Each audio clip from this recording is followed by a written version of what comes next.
Welcome to Cooped Up Episode 2, a show where we talk about everything Mini. On this week's episode, the mysteries of the Italian job. We'll go over the latest news, and we'll also go into our social picks of the week.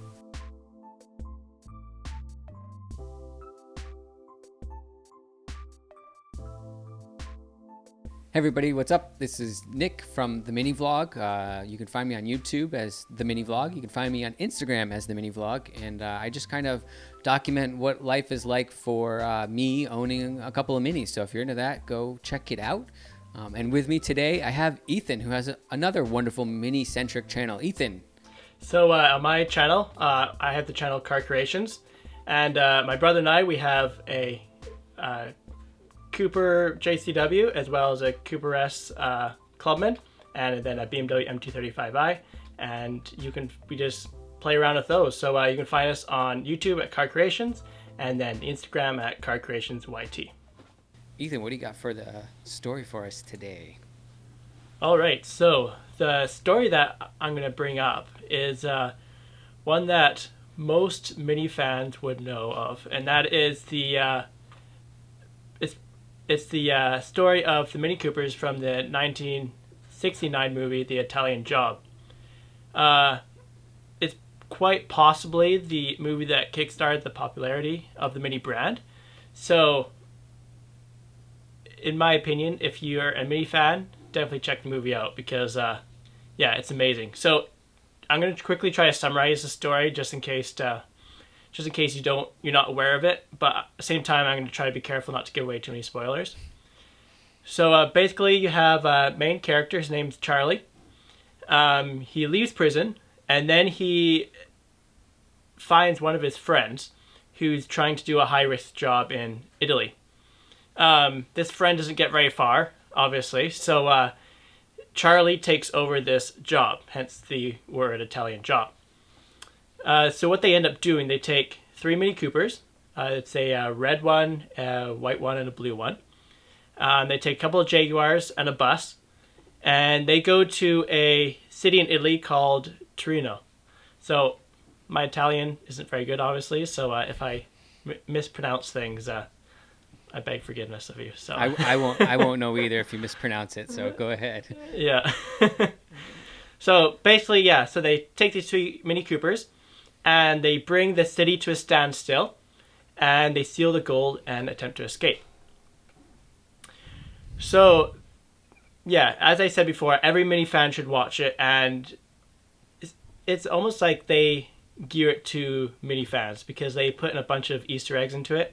For example, one I found was they go into the garage and a mechanic is working on the Mini. He's like, hey, you should make sure you check out the differential. And obviously the joke being that Mini is a front-wheel drive, and back then almost every single car was rear-wheel drive, so you're basically sending the mechanic on a wild goose chase. So nice. Yeah, little things like that which they put in just to I don't know, it was kind of cool. So it was actually interesting because when it was done by Paramount Films, and they asked BMC Motors, which was the owner of Mini at the time, and this company was completely disinterested. Like, they wanted nothing to do with it. You'd think that they would jump at a PR opportunity like this, and they really didn't. In fact, they said they would sell 6 Minis to them at cost, but the rest of the Minis, which I think it was 30, they had to buy all at list price. Oh, so, wow. That's 30, like essentially almost 40 Minis for this movie? Yeah. Wow. So I'll talk about a stunt in a minute, which you'll see why we have to go through so many Minis. So a lot of people you see online say that the cars were basically modified for performance, but they're actually completely stock. Other than they had a skid plate as well as some roll bars in it, which they hid pretty well. So with every good movie, obviously, there's a location. And location is everything in rounding out the film. And with this one, it's no different. And as we mentioned before, it's located in Turin, Italy, which, in fact, is the city that Fiat is located at the time. So now, quite ironically, they contacted Gianni and Agnelli. Yes, I'm butchering words again. I don't know any better. I believe it. That sounds good to me. Yeah. I mean, I should know because I used to do professional singing, so oh well. And he was the CEO of Fiat at the time. And many often refer to him as the king of Turin. The police respected him. Basically, it was a company town, so his company ruled the entire city. And yeah, so he respected the police, and the police respected him. So almost sounds a little bit like a mob, a little mafia-ish. It probably was. Let's be honest. Yeah. Yeah.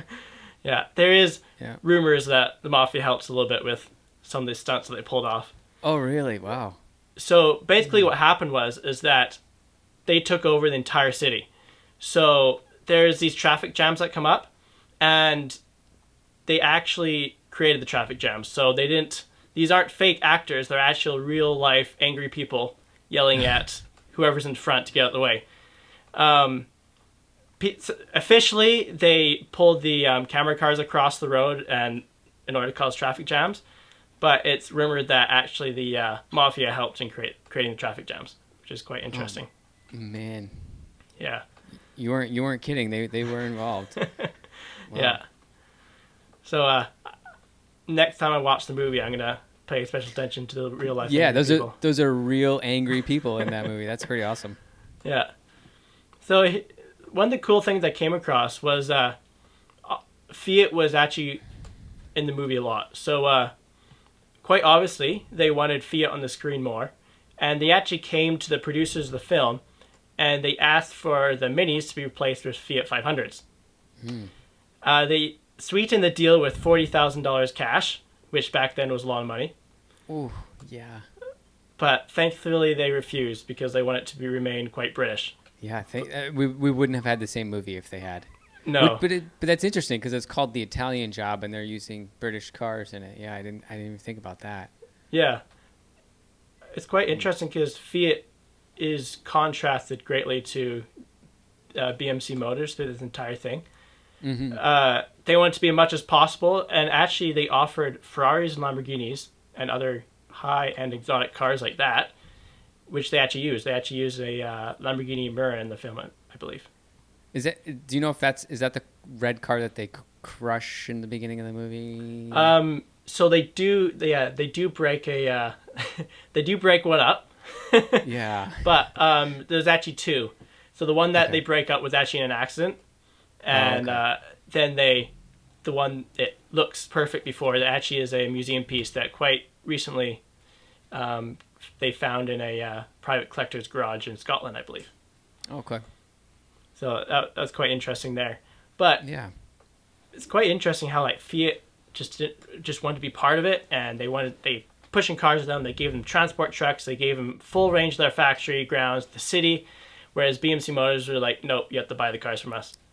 Wow. One's like desperate, the other one's playing hard to get. That's kind of interesting that and it still ended up going with BMC in the Mini. Yeah, which is also probably why Fiat is a huge company today, and BMC is kind of gone. Doesn't exist. Yep.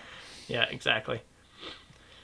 So I talked before about stunts. So I just want to. There's tons of stunts. Literally the entire movie is just stunts put together in a sequence. And it's because the stunt coordinator is quite new to the job, and he had tons of ideas fresh out of school. So what he ended up doing was putting every stunt he had ever thought of, he put them all into a list, and he gave them to the producers, who then crammed every single one of his ideas into the movie. So this rooftop stunt that if you look up the Italian Job, you often see these minis on a roof, and they actually had a track around the top of the Fiat factory. So they take them up there, and then they take them over this huge jump. So this jump is between, I think it's 100 feet off the ground, and it's a 60-foot jump between the buildings. Oof. So originally thought they were like, 50 kilometers an hour should be enough to get a Mini over it.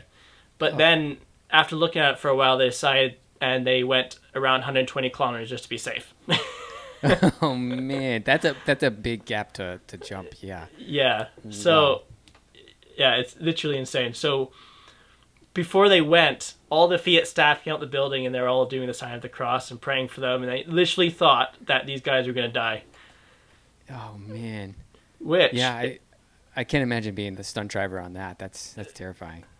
yeah, apparently they were all young British dudes who didn't care for what I was reading. But apparently if someone dies in Italy in a movie, all the producers of the film get manslaughter charges. So that was also... Oh, wow. High stakes for everybody then, yeah. Yeah. That levels the playing field a little bit. Yeah, exactly. But in the end, we got the amazing shot that we get today.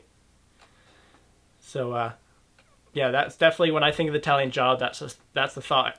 That's the shot I think of. So yeah, that red Mini just like soaring through the air. You can see that the suspension is completely unloaded. Those wheels are just hanging in the air. Yeah, and it's got real motion and real blur. It wasn't just lifted by a crane and moved. That's crazy that they did that.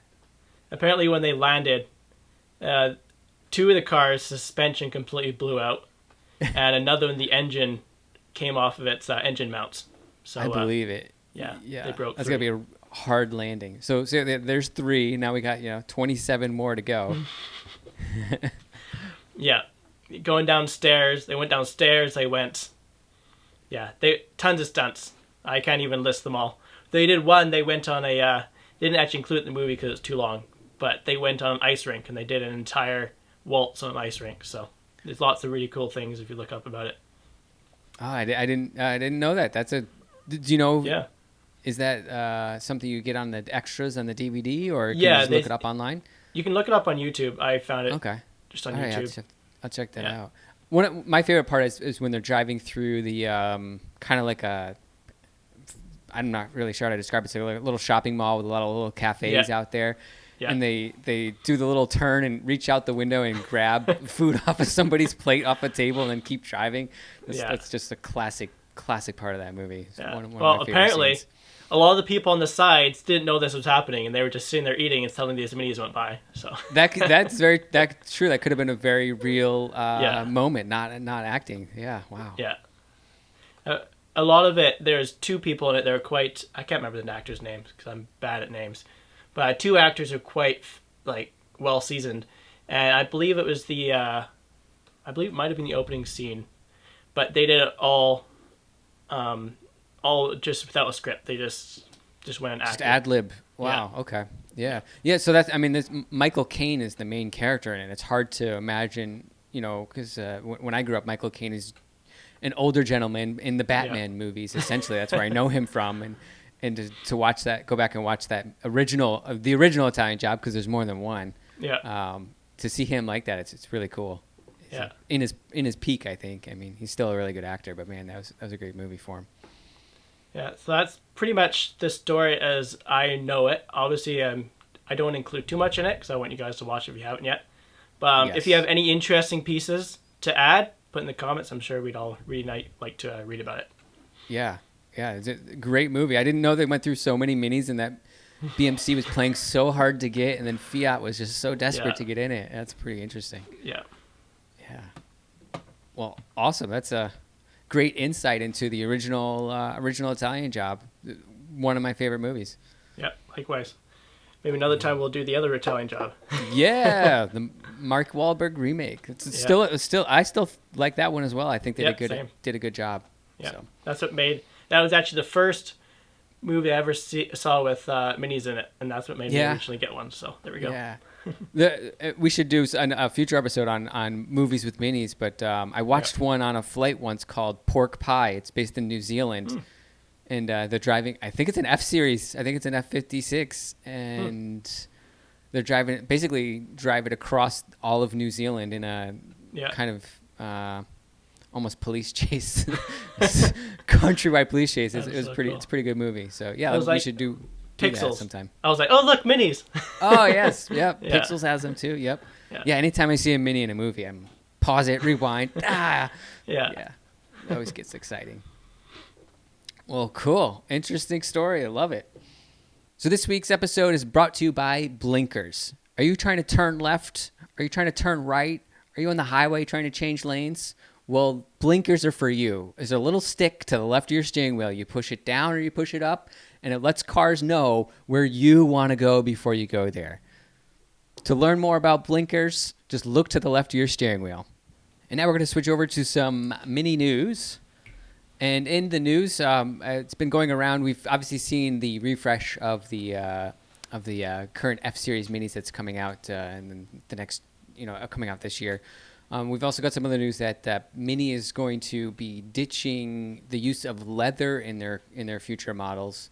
They'll go to synthetic leather, but they won't use real leather anymore to make the car more sustainable. And so, according to the head of Mini Design, Hielner, he's going to be switching to these synthetic leathers for sustainability, which I think is a great thing. My only concern is that the vegan leathers and the synthetic leathers are often made out of PVC, which is a petroleum product, and I'm not exactly sure.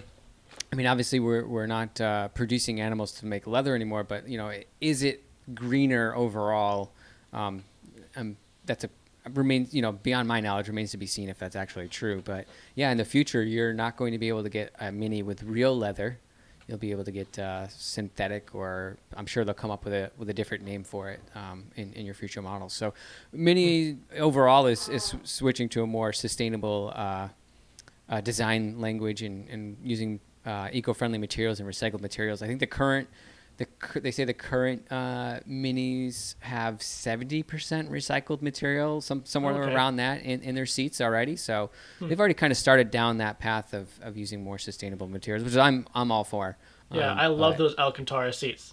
They want to put the Alcantara across the entire line. I'm good with that. Yeah, no, I am a huge fan of that, and I think that is a more sustainable material than leather. I think I read that somewhere as well. So. No more leather in Minis. I recently, when I drove the electric Mini, I drove the one that had those, for lack of a better word, I'll call it burlap-like seats. But it was obviously softer. It just, the material looked like a gray version of burlap. And they're actually quite comfortable. Like, one of the things that I hate about leather is when you sit on it in a hot day, or where I am, a freezing cold day, and it makes everything twice as worse. So, that you literally sit on it and they're completely neutral at all times. So it was pretty good. It was pretty good. Yeah, that's nice. Yeah, I mean, the leather is nice in like a very small range. Like, in the winter, it's hard and brittle and cold, and then in the summer, it's too hot. So I feel like there's a very small range for leather. I don't need leather in my car. I don't need to feel premium. I kind of prefer cloth seats sometimes if they come out really nice. Like those woven fabric ones, I think are really sharp looking. They have a really nice texture and feel to them. So and also for if you sit on them for a long time, like if you know some higher mileage Minis, the leather seats you can really they're all they're not shapely anymore. Yeah, my Countryman has that problem where you can see where my wallet is in my back pocket. It's always on the same side. So when I get in now, I'm trying to switch it over to my other pocket to try and balance out the stretch of the leather in that one. And maybe what I need to do is get a wallet with less cards and stuff in it, so it's smaller. That would help.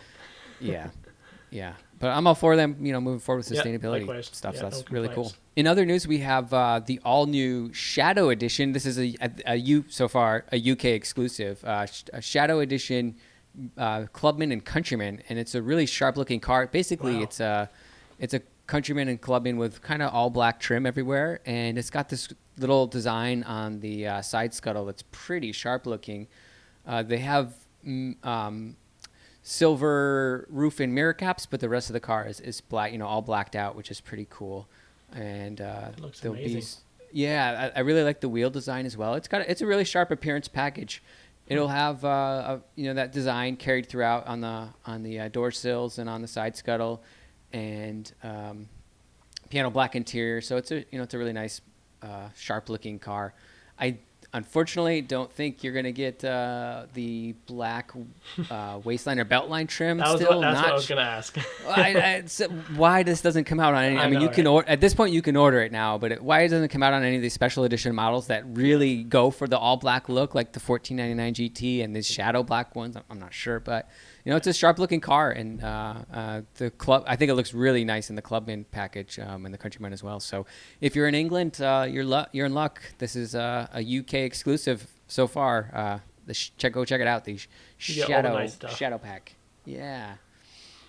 It's funny. I was just talking to somebody else about how they think we get all the special editions here in the U.S. And I was like, oh, 10 minutes later, the shadow pack came out. So we do get some exclusives over here, but you guys definitely get people over across the pond get some, and they also get them earlier, right? Because of the proximity to the factory. So they had the GPs and the 1499s and the Patty Hopkirks, 2 months before we did. So I'm always jealous of that. You guys can always get to see them before us and post these awesome pictures. Yeah. So, yeah. Yeah, they had that limited edition challenge version that I really wanted to get back in the day.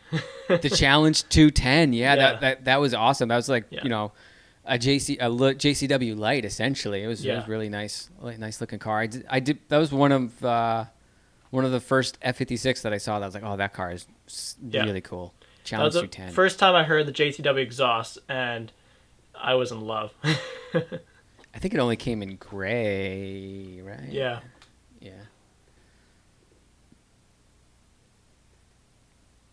Yep, and it had that. Where's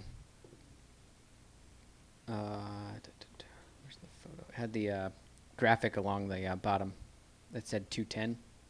Yeah. So now let's go over our social picks of the week. This is where we pick out what we saw on the interwebs that we thought was really cool in the mini world, and we share it with you all so you can check it out. So, Ethan, what do you got for us this week on your social pick? All right. So browsing through the Instagrams again, as I do quite a bit every day. And this one stood out to me. Like, it's completely blacked out. It's a blacked out, looks like probably a 2017-ish. So the newer style F60 and Countryman. It looks amazing. So yeah, that is really sharp. Are you gonna do that to yours? That one's they got. It looks like they've tinted the headlights a little bit too. Yeah, it melts right into that. That's really cool looking. Yeah, so they have that really cool the halo effect, which I don't know if they tinted that too, but you have that, and that in contrast to the black tinted out headlight just looks sick. So yeah, I might have to do that to my car. We'll see. Wow, yeah, that is really cool. What's the legality where you are about tint on windows and tint on headlights? I know in New York where I am, it's kind of a strict state in terms of what's allowed for tint on windows. What's it like up where you are? They let us get away with surprisingly a lot, but I don't think I've ever seen tinted out headlights by me, which is probably a bad sign. So yeah, I mean, it kind of defeats the purpose of the headlight to shine light through. But I suppose it could still shine through. It just wouldn't be as bright. But this car looks really sharp. I like it a lot. Yeah. It makes me want an F60. That's a sharp looking car. It looks like it might be lowered a little bit too. The stance on this seems like it could be a little lower. Maybe I'm wrong. Maybe it's just this angle. Yeah, but I talked to him a little bit, and he basically said, just cosmetic stuff on the outside, nothing else done to it. Nice. So good job. That's my kind of style. Don't ruin the warranty. Yep. Awesome. All right, and for me, I found this picture of if you don't live in a cold climate, you don't get to enjoy driving your Mini into the snow and just finding an empty parking lot and ripping it around there, ripping the e-brake. But I found this GP just ripping it up in a empty parking lot, and it's just a great shot. It's got a whole album of a couple pictures here, so it looks like a lot of fun. Something that I'm sure you do as well. You get to find some parking lots where you are. I know whenever I have a fresh coat of snow, I always bring the Countryman into a parking lot and just drive it around. Yes, I have done things which I haven't filmed, Yes. but Yes. it's a lot of fun. Yes, I do not film many of those, especially in the locations where I'm at. They're easily Yeah, identifiable, but yeah, it's tons of fun for folks that live in the Yeah. in the north. If you have some snow tires on it, it makes it very easy to do and not worry about getting stuck at all. So Yeah, it's I'm just, thinking about, we have like 25 acres that I live on currently.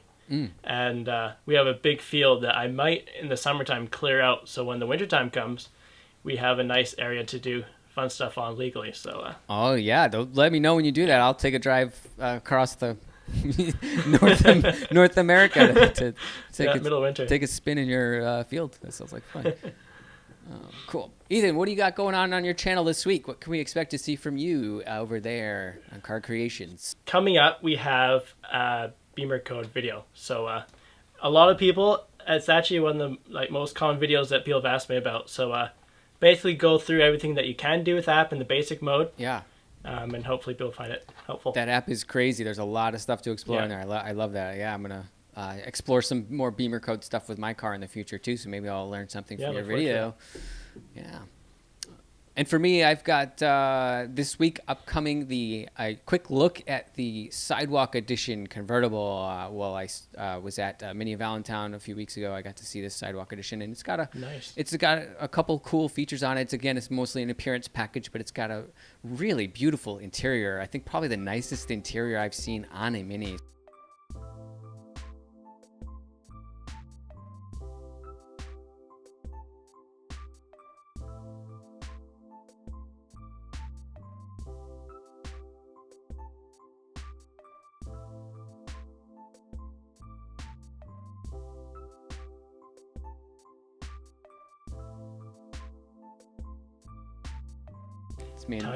Tell your BMW yes, friends. That's mainly for BMW. Mainly for BMW drivers. But since Mini's kind of BMW-ish, we got to just reiterate that.